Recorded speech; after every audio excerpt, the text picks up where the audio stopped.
Hey everybody, Abd here. Welcome to our channel.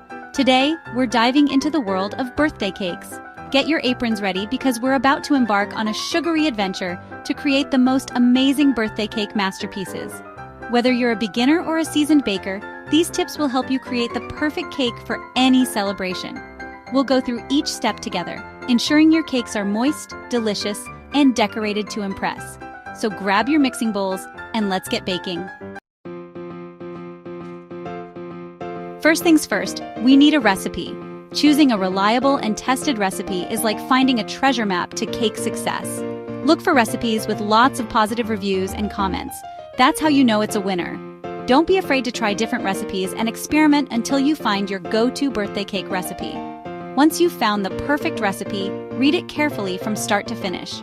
Familiarize yourself with the ingredients, measurements, and instructions.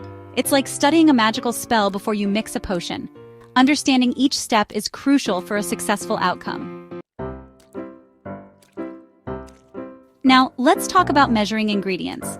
Baking is a science, so accuracy is key. Using a kitchen scale is the most precise way to measure your ingredients. It ensures that you add the right amount of each ingredient, resulting in a perfectly balanced cake. If you don't have a kitchen scale, don't worry. You can still achieve great results using measuring cups and spoons. Just remember to use the spoon and level method for dry ingredients and measure liquids at eye level. Trust me, your cake will thank you for it. This tip is a game changer. Make sure your ingredients, especially butter and eggs, are at room temperature before you begin. Room temperature ingredients mix more evenly, resulting in a smoother, more consistent batter. Imagine trying to mix cold butter into flour. It's a recipe for disaster. But when butter is at room temperature, it becomes soft and pliable, incorporating beautifully into the batter for a lighter, airier texture. Chapter 4. Preheat to perfection. Our ovens are like the magical ovens in fairy tales. They need to be preheated to the right temperature to work their magic. Always preheat your oven thoroughly before you begin baking. An oven thermometer is your best friend here. An oven thermometer ensures that your oven is at the correct temperature, preventing undercooked or overbaked cakes. Nobody wants a cake that's still gooey in the middle or dry and crumbly. Chapter 5. Don't overmix. We're getting close to the baking part. Once you've combined your wet and dry ingredients, mix the batter just until combined. Overmixing can lead to a dense and tough cake. We want our cakes to be light, fluffy, and full of life. Think of it like this. When you mix the batter, you're developing gluten strands. A little gluten is good. It gives the cake structure, but too much gluten makes the cake tough and chewy. Chapter 6. Grease and line. Like a pro. We don't want our cakes to stick to the pan. To prevent sticking, grease and line your pans with parchment paper. This creates a barrier between the cake batter and the pan, ensuring easy release and perfectly shaped cakes. I like to use a baking spray with flour in it, but you can also grease the pan with butter or shortening and then dust it with flour. And don't forget to line the bottom of the pan with parchment paper. This makes it extra easy to remove the cake. Chapter 7. The toothpick test. Time to bake. To check for doneness, insert a toothpick into the center of the cake. If it comes out clean or with a few moist crumbs attached, the cake is done. If the toothpick comes out with wet batter, it needs a bit more time in the oven. Every oven is different, so baking times can vary. It's always best to start checking for doneness a few minutes before the recipe states. And remember, it's better to slightly underbake than overbake a cake.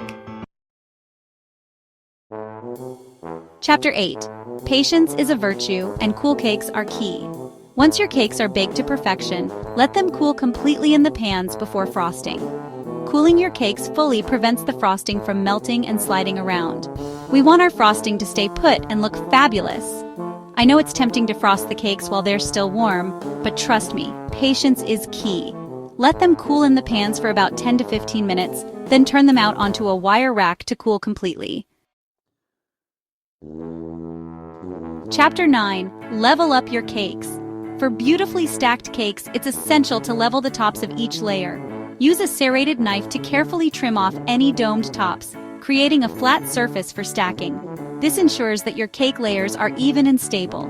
Don't worry if your cakes have a bit of a dome. It happens.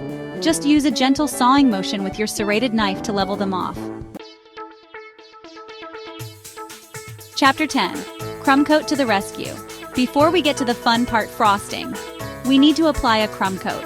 A crumb coat is a thin layer of frosting that seals in any loose crumbs, creating a smooth canvas for the final layer of frosting. Think of it like a primer for your cake. The crumb coat traps all those pesky crumbs so they don't end up in your final frosting. Outrow ready to bake! Thanks for watching! We hope these tips help you bake the perfect birthday cake. Remember, baking is all about having fun and experimenting in the kitchen. Don't be afraid to get creative with your flavors, decorations, and designs. And most importantly, enjoy the process, from mixing the batter to frosting the final masterpiece. Now go forth and create some amazing birthday cake magic. Don't forget to like, subscribe, and hit the notification bell for more baking tips and recipes.